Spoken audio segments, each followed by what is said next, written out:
뛰어난 통찰력과 감각을 지닌 시장 프로들과 함께 월요일 마감 앞두고 전략 세워보겠습니다. 두 분 모셨습니다. 정태근 알파프로 팀장, 임순재 루크투자연구소 대표 모셨습니다. 어서 오세요. 네, 반갑습니다. 안녕하십니까? 자, 프로의 시선이 머문 첫 번째 섹터 어느 곳일까요? 먼저 확인하겠습니다. 첫 번째 섹터입니다. 반도체 이야기 나눠보겠습니다. 재고를 털어내고 DDR5 전환이 가속화되고 있는 현재 움직임, 수요가 점점 더 살아나게 되면 정말 제대로 웃을 수 있는 수혜주는 어떻게 압축해야 할까? 정 팀장님이 워낙 또 반도체 업데이트를 꾸준히 해주고 계시잖아요. 네. 오늘 사실 반도체주가 소부장은 강한데 반도체 투톱이 아주 강하지는 않습니다. 그 안에서 뭔가 시그널에 주목하신 것 같아요. 삼성전자가 1%면 저는 강하다고 생각을 하는데 아니신가 봐요. IT 투톱이 엇갈려서 이건 왜 그럴까도 궁금했어요. 일단은 이제 반도체 섹터 같은 경우에 이렇게 엇갈리는 현상이 나오는 건 일단은 반도체 업황에 대한 것보다는 좀 시장에 신경을 쓰고 있다고 보시면 될 것 같아요. 그래서 예. 이 시장이 좀 안 좋더라도 반도체 업황에 좀 집중을 하게 되면은 하이닉스가 상대적으로 강하고요. 그리고 반대로 반도체 업황보다는 조금 이제 그 상위 단계인 시장에 좀 신경을 쓰게 되면은 삼성전자가 좀 더 강하게 나타나는 경우가 있습니다. 그래서 조금은 이제 오늘 개인적으로 좀 긍정적으로 보고 있는 부분들이 잠시만 좀 말씀드리면 제가 항상 그 시장을 볼 때 종목별 등락 현황을 좀 잘 보거든요. 그렇죠. 근데 그동안은 어쨌든 하락 종목수가 900종목 이상 보이게 되면서 우위를 좀 보였었다가 오늘 같은 경우에는 코스피도 그렇고 코스닥도 그렇고 그 매도 분위기가 조금 완화가 되는 것 같아요. 그러면서 시장이 조금 훈기가 좀 돌고 있는 상황들이거든요. 그리고 외국인의 매도도 좀 줄어든 상황들이고요. 그래서 이런 부분들을 봤을 때 조금은 이제 힘의 균형이 좀 바뀌고 있는 초입 구간이 아닌가라는 그런 기대를 할 수 있고 이런 현상이 내일 좀 모레 쪽까지 지속이 되게 된다라면은 아무래도 시장이 좀 이제 또 힘을 내주지 않을까. 또 코스피 기준으로 보게 되면은 또 2600포인트를 회복시키지 않을까라고 봐야 되는데 그 중심에 이제 그러면 시장을 바꿔줄 만한 부분이 뭐가 있을까라고 본다라면 IT를 일단은 볼 수밖에 없을 것 같아요.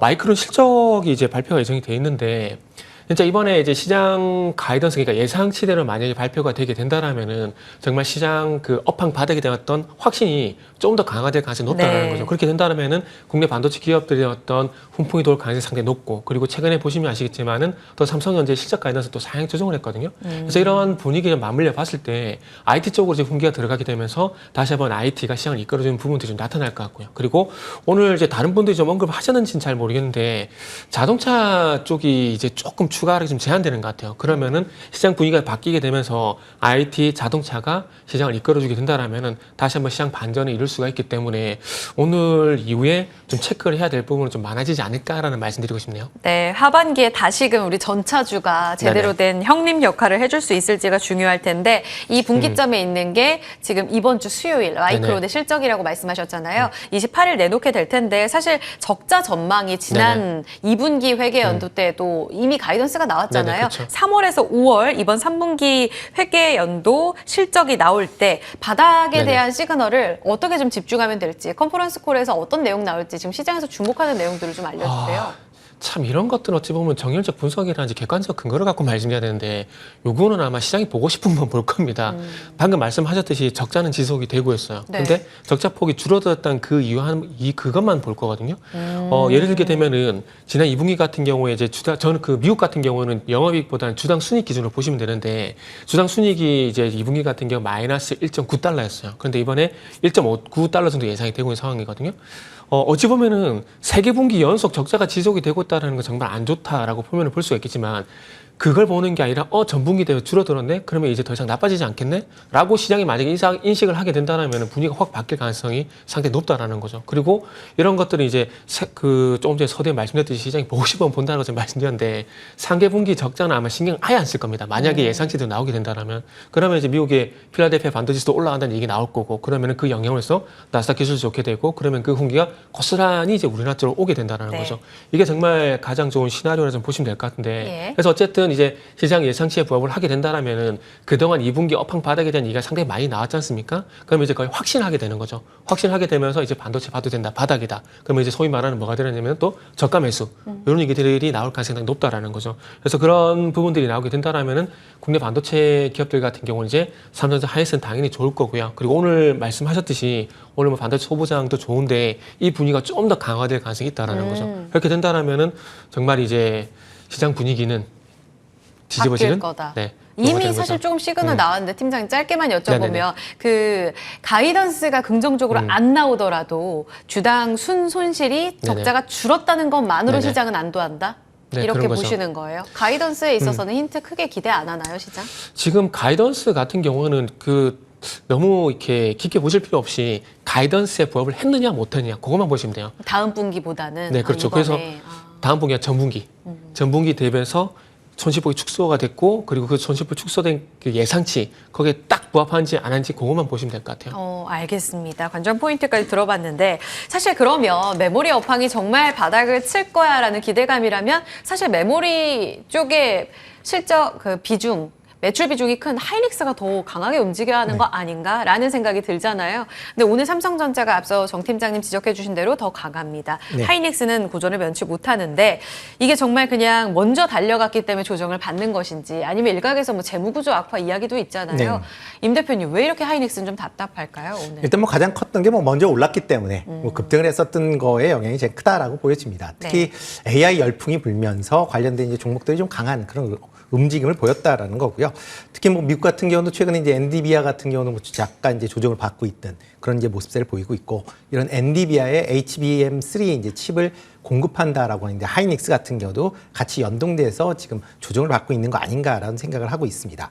뭐 일단 이번 주에 이제 발표가 된 이제 마이크론 실적에 대한 부분은 여전히 좀 관심 사항을 좀 갖고 보셔야 되는 거고요. 뭐 정 팀장님 말씀했던 대로 뭐 그러니까 지금 시장 예상치에 얼마나 부합했느냐도 이제 물론 중요한 거고 그와 더불어 이제 가이던스도 같이 좀 보시는 게 어떨까 싶습니다. 지금 마이크론 같은 경우는 이제 중국 관련된 그 실적이 이제 향후에 좀 떨어질 가능성이 있다라고 얘기를 하면서 아마 가이던스가 내려갈 가능성은 있다라고 보여지거든요. 그러니까 가이던스가 만약 내려간다라고 하게 되면 그걸 이제 어떻게 해석할지에 대한 부분, 특히 중국 관련된 부분뿐이냐 아니면 다른 부분에 대해서도 같이 영향을 미치느냐도 같이 좀 보시는 게 어떨까라는 생각을 좀 해보고 있습니다. 일단 뭐 지금 HBM 같은 경우 지금 뭐 하이닉스가 관련돼서 이제 많이 올랐었던 그런 측면이 있는데 문제는 이제 HBM이 단순히 이제 하이닉스가 지금 엔비디아에 공급하는 거에 대한 이슈 때문에 이제 올랐다라고 하게 되면 최근에 이제 AMD가 이제 신형 이제 GPU 칩을 새로 이제 공개를 했습니다.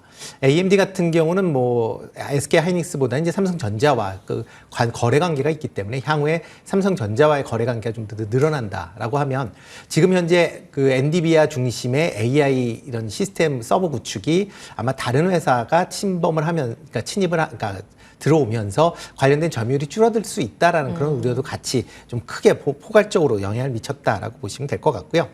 뭐 중장기적으로 본다라고 하게 되면 반도체 업종은 기본적으로 뭐 일단 바닥권은 지나는 거 아니냐라는 생각은 해보고 있습니다. 다만 이제 재고에 대한 부분은 여전히 부담으로 작용할 수밖에 없거든요. 조금 전에 말씀했듯이 이런 재고가 많아진다라고 하게 되면 재무 관련된 측면에서 상당히 부정적으로 영향을 미칠 수밖에 없다라는 거고요.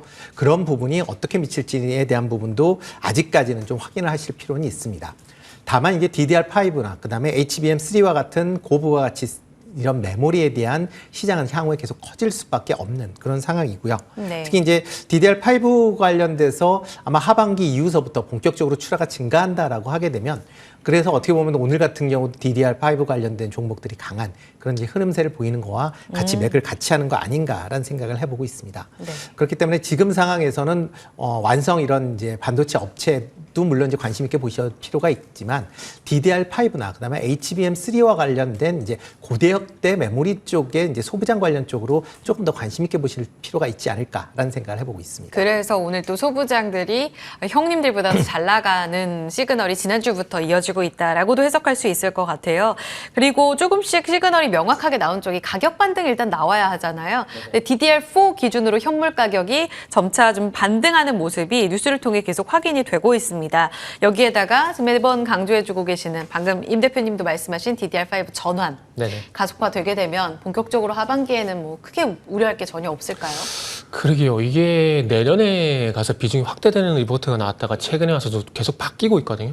그러니까 우리가 예상했던 것보다 지금 어찌 보면 이렇게 새로운 제품의 어떤 전환 이런 것이 점점 빨리 오는 것 같아요. 근데 그게 결국 이제 AI 서버 시장의 확대가 좀 가속화가 되다 보니까 그런 현상이 좀 나오는 것 같습니다. 그래서 항상 뭐 우리가 생각하는 것보다 이렇게 발빠르게 움직여야 되는 이유가 여기서 나오는 것 같아요. 그래서 어쨌든 이렇게 비중이 빨리 이렇게 바뀌게 된다라면은 아시겠지만 하이닉스 기준으로 보게 되면 올해 이제 적자폭이 계속 상당히 크거든요. 이렇게 된다면은 정말 3분기 좀 힘들겠지만 4분기가 이렇게 되면 흑자전환 얘기도 이렇게 나오는 게 아닌가라는 그런 생각이 들 정도로 상당히 빠르다 좀 볼 수 있을 것 같습니다. 그래서 결국에는 이제 뭐 데이터 센터 향의 어떤 교체 수요 이런 것들이 자극을 하게 되면서 이런 상황들이 나오는 상황들인데 네. 어쨌든 뭐 좋은 현상이라고 봅니다. 그리고 저는 개인적으로 뭐 DDR4 같은 경우도 이전에도 말씀했지만은 이게 이제는 지나갈 제품이기 때문에 제가 당연히 늘어날 수밖에 없는 거거든요. 그렇기 때문에 이렇게 그때도 말씀했지만 시장이 아까 두 번째 질문에서 말씀했지만 시장 항상 보고 싶어만 보는 거죠. 그러니까 네. DDR5가 전환이 되고 있고 하이닉스 같은 경우는 작년 그 실적 발표가 나온 이후에 연말 실적 발표가 나온 이후에 이제 DDR5라든지 HBM 같은 경우에는 가동률이 초과가 오버가 되고 있다는 얘기가 나왔었는데 그때는 전혀 신경 안 쓰다가 이제는 뭐 이게 HBM, DRAM 얘기 안 하는 데가 없잖아요. 그런 것처럼 이게 항상 그런 것 같아요. 주식이 어려운 게 이게 항상 변하잖아요. 변하는데 항상 어디를 보느냐, 그러니까 시장이 어느 시선을 보고 있냐, 그거를 항상 어떻게 포커싱하냐가 중요할 것 같아요. 그래서 제가 질문에 다른 대답을 하고 있는데, 그래서 다시 질문에 대답을 하자면은 어쨌든 소부장 쪽 같은 경우는 계속해서 HBM DRAM이라든지 그리고 DDR5 쪽으로 이제 새롭게 부각되는 종목들이 있다라면은 계속해서 관심을 가져야 될 것 같아요. 기판이든 뭐든 네네. DDR5 관련해서 확장되는 이 순환매를 계속 주목해야 네네. 한다. 그렇죠? 늦지 않도록 강조해 주셨어요. 하나만 더 토픽 전에 여쭤봅니다. 임 대표님, 그 일본의 국부펀드 네. JSR 이 포토리지스트 관련해서는 1위 기업이라고 하는데 네. 일본이 이쪽으로 워낙 경쟁력이 있잖아요. 네, 그렇죠. 국유화 추진해서 상폐한다. 그러면 상장되어 있는 우리 기업들이 수혜다? 이렇게 보는 시각도 있는 것 같고 네. 지금 네페스가 정적 VI 발동되면서 지금 가격 제한폭 더 커지고 있거든요. 아니면 수출 통제에 나서서 오히려 공급망에 혼란이 갖고 오면 악재인가 싶기도 해요. 어떤 해석 필요할까요? 일단 뭐 과거와 같은 그런 공급망에 대한 부분은 걱정을 안 하셔도 될 거다라고 생각이 됩니다. 그러니까 물론 이런 JIC라고 하는 이제 어떻게 보면 일본 이제 산업혁신기구라는 이제 거기에서 이제 투자를 하는 건데요. 네. 뭐 한다라고 하게 되면 일본의 지금 소부장 관련된 기술은 뭐 세계 최고의 수준이다라고 네. 보여집니다. 그렇기 때문에 그러한 이제 소부장들의 그 기술력 격차를 어떻게 보면 초격차화하겠다라는 게 어떻게 보면 일본 정부의 생각이다라고 보여지고요. 네. 뭐 이렇게 이제 한다라고 하게 되면 굳이 잘 팔리고 있는 제품을 초격차로 만들어서 더 많이 팔 생각을 하지 굳이 이거를 통제를 하거나 그럴 생각은 별로 없을 걸로 이제 예상이 좀 되고 있고요. 다만 이렇게 이제 그러니까 이렇게 이제 일본 기업들이 기술들이 이제 초격차로 이제 벌어진다라고 하게 되면 이걸 쫓아가고 있는 국내 기업이 상당히 좀 어려워질 수 있다라고 보여집니다. 초격차 기술이 된다라고 하는 거는 그만큼 품질에 대한 메리트가 생길 수밖에 없고요. 그러면 이거를 특히 최근과 같이 이렇게 초미세 공정으로 가면 갈수록 어떻게 보면 기존의 안전한, 그러니까 확인이 된, 기술력이 확인이 된 제품 중심으로 이제 매출이 계속, 그러니까 갖다 쓸 수밖에 없는 거거든요. 그러면 관련된 기업들의 매출이 증가할 수밖에 없고요. 네. 만약 이거를 후발로 쫓아가는 기업 입장에서 보면, 앞에 이제 선두 기업들이 자리를 이제 뺏어야 되는데 뺏기가 생각보다 좀 쉽지 않을 가능성은 있다라고 보여집니다. 물론 이제 국내에 뭐 삼성전자나 SK 하이닉스와 같은 이제 대형 기업체들이 있기 때문에 이걸 국산화하겠다라는 뭐 생각은 분명히 갖고 있을 건 하지만 그 국산화율이 과거와 같이 뭐 화이트리스트 제외했을 때 무조건 국산화를 해야 된다와는 좀 다르게 전개가 될 가능성은 있고요. 그러다 보면 국내 기업 어떻게 보면 이제 소부장 이쪽 관련된 소부장은 상대적으로 조금은 투자하실 때 뭐 지금 현재 얼마만큼 쫓아가는지 그런 것도 좀 확인을 하고 투자를 하셔야 되지 않을까라는 생각을 좀 해보고 있습니다. 조금 보수적으로. 약간 예. 보수적으로 좀 보시는 게 맞지 않을까 싶습니다. 알겠습니다. 토픽을 어떻게 골라야 할까요? 일단은 소부장단으로 이 같은 포인트, DDR5 전환에 대한 포인트를 더 빨리 안고 올라가잖아요. 어떻게 주시나요, 종목? 제가 이렇게 새롭게 부각되는 종목을 보자라고 말씀드렸잖아요. 그래서 그런 종목을 준비를 했는데 기가비스라는 종목을 준비를 했습니다. 상한가가 썼죠, 지난주. 네네. 그 제가 봤을 때 오늘 이렇게 주가 흐름 보니까 지난주 금요일 상한가 종가에 땡긴 건 좀 오버하는 것 같아요. 원래 주가 위치가 예. 딱 요 위치인 것 같습니다. 최근에 어쨌든 쏠림 현상이 좀 나타나다 보니까 이런 현상이 좀 나타나 보시면 좋을 것 같고요. 네. 어쨌든 결국은 FC, BJ 얘기입니다. 일단은 뭐 DDR5가 됐던, 뭐 HBM, DRAM이 됐던 이 고성능 반도체 이런 것들을 진행을 하게 되면서 결국 이 고성능 기판에 대한 수요도 똑같이 증가할 수밖에 없는 상황들입니다. 그러다 보니까 어쨌든 이제 그 FC, BJ를 생산하는 업체들 같은 경우도 이 DDR5의 어떤 빠른 전환이 상당히 많이 좀 반가울 겁니다. 그렇기 때문에 이제 최근에 뭐 대덕전자라든지 이런 종목들 주가를 보시면은 상당히 좀 괜찮거든요. 그래서 아시겠지만 어쨌든 뭐 AI든 GPU가 됐던 이런 부분을 통해서 FCBGA든 수요가 증가하게 된다. 그러면서 이 기판 업체들이 좀 주목을 받고 있는데 그것뿐만 아니라 플러스 해가지고 좀 더 한 발짝 더 나아가 보자면은 이 기판을 만들게 되면 기판을 성능 검사하는 장비 업체도 있잖아요. 1차적으로 먼저 간 게 바이오옵터라는 종목이 먼저 뛰었는데 그 종목이 가고 난 다음에 기가비스가 시간차를 두고 현재 상승이 나오고 있는 상황입니다.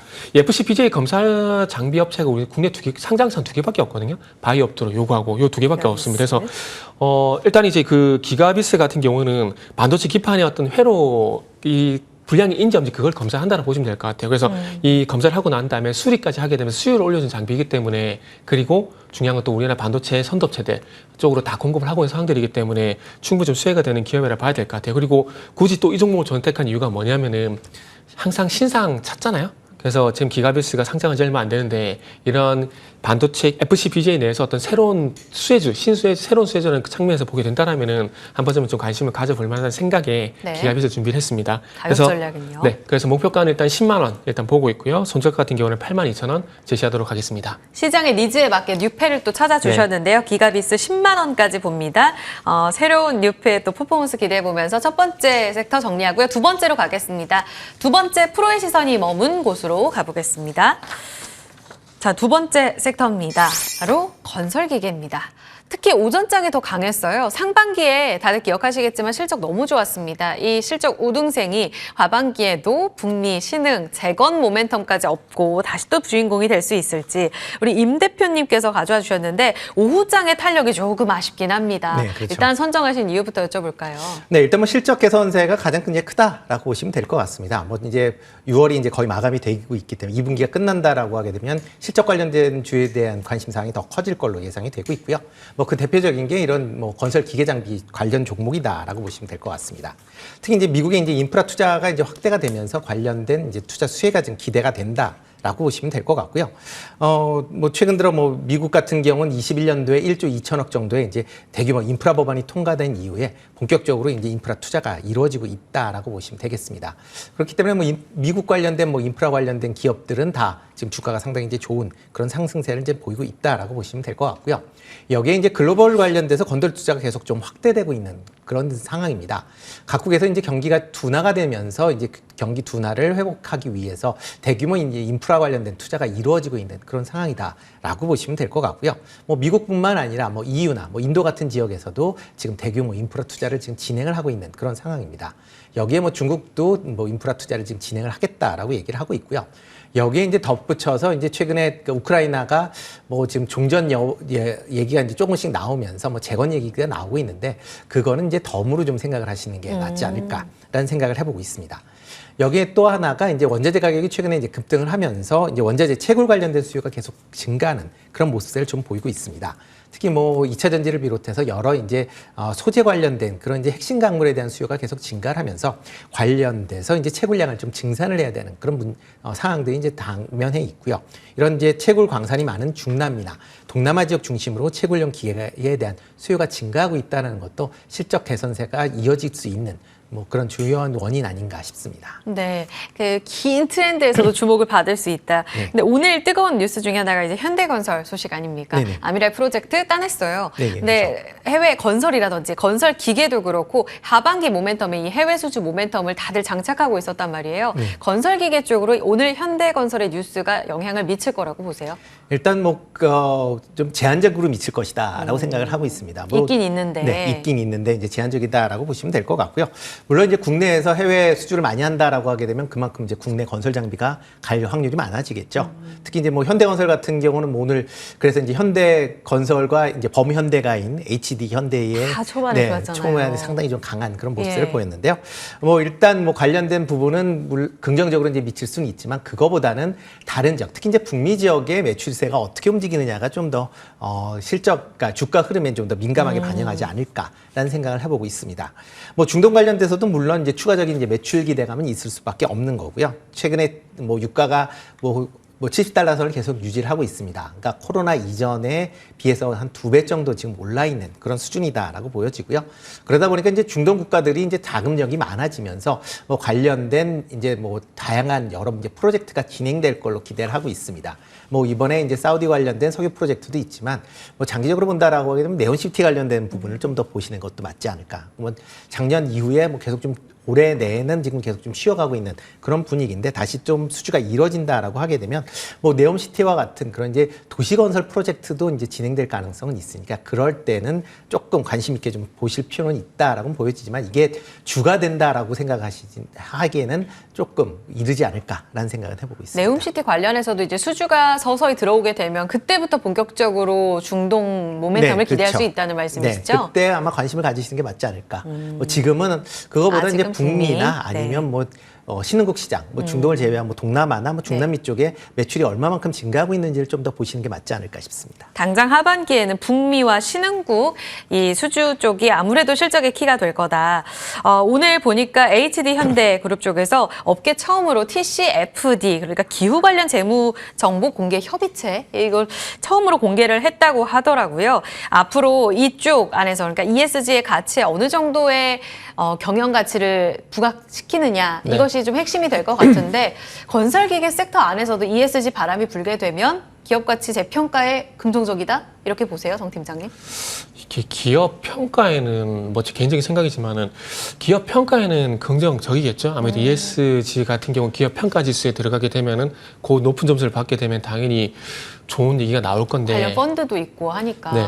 그런데 아직까지는 말씀하셨듯이 ESG 펀드라든지 그리고 ESG를 한다고 해서 주가가 이렇게 막 테마가 형성돼가지고 그러니까 뭐 예를 들게 되면 최근에 아시겠지만 교육주하고 비교하는 건 좀 무리가 있긴 하지만 그럼에도 불구하고 이런 것처럼 테마가 형성돼가지고 ESG 어떤 테마가 주가 급등을 한다든지 이런 현상은 아직까지는 없어요. 없는 상황들이기 때문에 모르겠어요. ESG가 얼마만큼 그러니까 기업을 경영하는 데는 도움이 되겠지만 이게 주가에 주는 영향력은 아직까지는 좀 낮다라고 생각이 들고요. 그리고 앞으로는 이 영향력이 점진적으로 증가를 하겠지만은 이게 과연 호재로서 작용이 될까라는 생각이 좀 들고요. 반대로 저는 악재로 작용이 될 가능성이 높을 것 같아요. 어떤 왜냐하면 면에서요?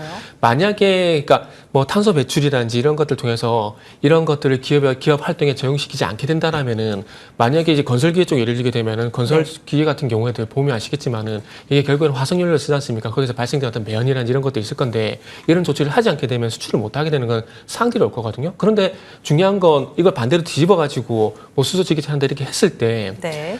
이게 과연 호재로서 작용이 될까라는 부분들을 우리가 생각해보면 아닐 가능성이 있거든요. 그렇기 때문에 저는 오히려 ESG가 주가의 발목을 잡는 요인들이고 어찌 보면 당연히 해야 될 것들을 하기 때문에 이게 호재로서 작용이 되지 않을 것 같아요. 물론 신재생 에너지 해가지고 이런 것들이 모멘텀이 되고 호재가 돼서 기업들이 주가가 가는 것은 이해를 하지만 단지 이 부분 좀 축소시켜가지고 ESG로 압축시켜서 보게 된다라면은 단순히 뭐 해야 될 걸 하는 거기 때문에 제가 봤을 때는 별로 그렇게 모르겠어요. 이게 호재가 될지라는 생각이 좀 듭니다. 그래서 방금 말씀드렸듯이 어쨌든 이제 기업이 활동을 하게 되면서 환경 문제를 이제는 배제할 수 없는 상황들이거든요. 그렇기 때문에 이걸 안 하게 됐을 때 규제가 작용이 되기 때문에 해야 될 수밖에 없는 부분이라는 생각이 들면은 모르겠습니다. 저는 이게 앞으로 주가의 호재로 작용이 되기보다는 다시 원전으로 돌아오게 된다라면은 이게 앞으로 이게 하지 않았을 경우에 악재로 될 가능성이 있기 때문에 그게 조금 이제 뭐 걸린다라고 말씀드려야 될까요? 저는 그렇게 생각을 하고 있습니다. 그럼 플러스 알파로 좀 기대하는 것 중에 하나가 또 네네. 오크라 재건이잖아요. 네, 이거는 그렇죠. 뭐 명확하게 돼 봐야 알겠지만 기대감은 이미 주가에 녹아들어 있다라고